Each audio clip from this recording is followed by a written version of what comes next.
What if I told you that, in the Middle Ages, people thought that bathing too frequently could actually make you ill or even invite the devil into your body? Imagine entering a busy medieval town.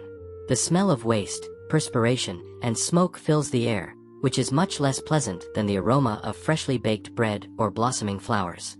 Livestock roam freely, streets are narrow and muddy, and chamber pots are suddenly emptied from upper windows.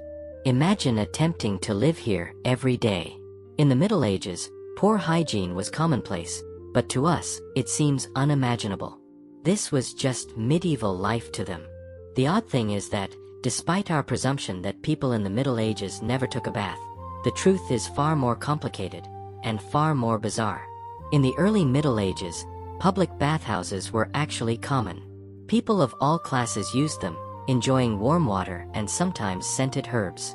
But then came a terrifying belief that water could open the pores of the skin, leaving the body vulnerable to disease. Doctors at the time warned that too much bathing would weaken the humors, the mysterious fluids they thought controlled health. And so, across Europe, washing with water became suspicious, sometimes even dangerous. Instead, many relied on what they called dry washing.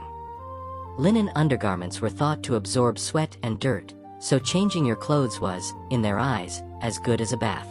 The nobility sometimes owned dozens of linen shirts, believing that wearing fresh fabric kept them clean inside and out. But if bathing was avoided, how did they deal with everyday smells? The answer might surprise you. Medieval people frequently used scent instead of soap and water. Pomanders, which are tiny metal balls stuffed with flowers, herbs, or even sponges soaked in vinegar, were carried by nobility. These were used to blot out the smell of people in crowded marketplaces.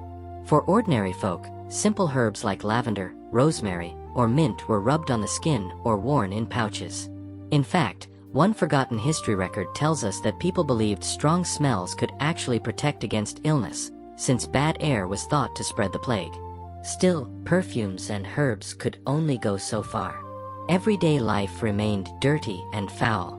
Which brings us to perhaps the most shocking hygiene habit of all. Imagine traversing a castle from the Middle Ages. Armored guards, fluttering banners, and grand stone walls. However, when nature calls, you are led to a garderobe, a tiny space with a hole carved directly through the stone wall, rather than a bathroom as we know it. Your waste would fall straight into the moat underneath. In towns, chamber pots were kept under beds. Each morning, their contents might be tossed into the street with a warning shout. Some cities even passed strange laws requiring people to empty their waste at night rather than during the day, all to keep the roads a little less foul. Public toilets? They existed, but they were far from private. Imagine sitting side by side with strangers, no dividers, in what was called a communal privy. For medieval people, modesty wasn't the priority, survival was.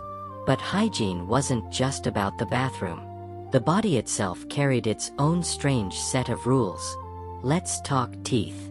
Toothbrushes as we know them didn't exist in medieval Europe, but that didn't mean people ignored their mouths. They chewed on twigs, rinsed with vinegar or wine, and rubbed their gums with cloth. Nobles might use powders made of crushed herbs, salt, or even burnt rosemary to whiten their teeth. Hair was a different story. It was rarely washed with water, but combing was necessary. To get rid of dirt and lice, people carried elaborate combs, usually made of wood or bone. Monks were expected to keep their heads shaved in monasteries for hygienic and religious reasons. And hands. Believe it or not, washing hands before meals was common, even expected. Medieval people ate with their fingers, so washing was not only practical but also a sign of respect. Bowls of water were passed around the table so everyone could rinse. So, while baths were rare, certain habits show us that medieval people cared about cleanliness in their own unusual way. But what about the ultimate symbol of health, the bathhouse itself? Bathhouses, where men and women could congregate to soak, mingle, and occasionally even misbehave, were once common throughout Europe. Bathhouses actually had a scandalous reputation because many of them also functioned as brothels. When the Black Death struck in the 14th century, bathhouses were blamed. Doctors insisted that hot baths opened the skin, letting in the plague. Cities shut them down, and soon, the idea of communal bathing was seen as not only dangerous but sinful. By the late Middle Ages, taking too many baths could make you suspicious.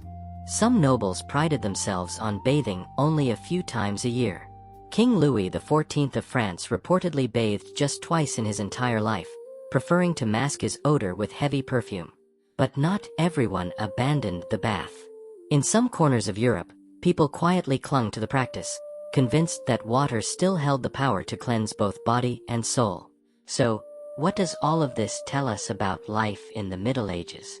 Medieval hygiene was not about soap and showers, it was about survival, belief, and tradition. People feared disease, sin, and bad air more than they feared dirt. And in their eyes, strange as it may seem, they were being clean. Imagine yourself walking away from that medieval town, the smell of smoke, animals, and humanity clinging to your clothes.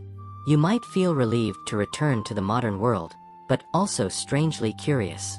After all, what will people 500 years from now say about our hygiene habits?